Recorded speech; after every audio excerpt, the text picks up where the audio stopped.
নাবালিকাকে অপহরণ এবং ধর্ষণ করে গর্ভবতী করার দায়ে আব্দুল মুকিম নামে ২৪ বছরের যুবককে ২০ বছরের সশ্রম কারাদণ্ড ও ১০,০০০ টাকা জরিমানার নির্দেশ দিল আদালত। জরিমানা অনাদায়ে আরও ২ মাস অভিযুক্তকে জেল হেফাজত ভোগ করতে হবে।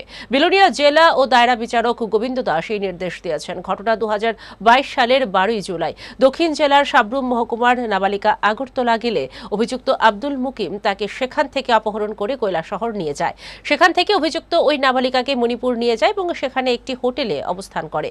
এদিকে মেয়েকে না পেয়ে নাবালিকার বাবা ২০২২ সালের ১২ জুলাই মনুবাজার থানা অপহরণের মামলা দায়ের করেন। মনুবাজার থানা ভারতীয় দণ্ডবিধির ৩৬৬ ধারায় মামলা হাতে নিয়ে তদন্ত শুরু করে। পরবর্তী সময়ে পুলিশ নাবালিকাকে মণিপুরের হোটেল থেকে উদ্ধার করে এবং সাথে অভিযুক্ত আব্দুল মুকিমকে গ্রেফতার করে।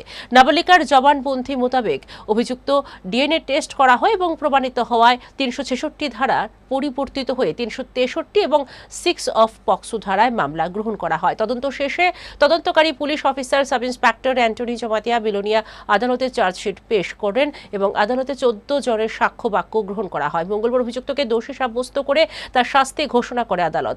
সরকার পক্ষের মামলাটি পরিচালনা করেন পক্সো অ্যাক্টের স্পেশাল পিপি প্রভাত চন্দ্র দত্ত।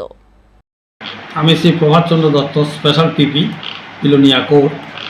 অদ্য মাননীয় স্পেশাল জাজ বিলোনিয়া আদালতে এক রায় দেন।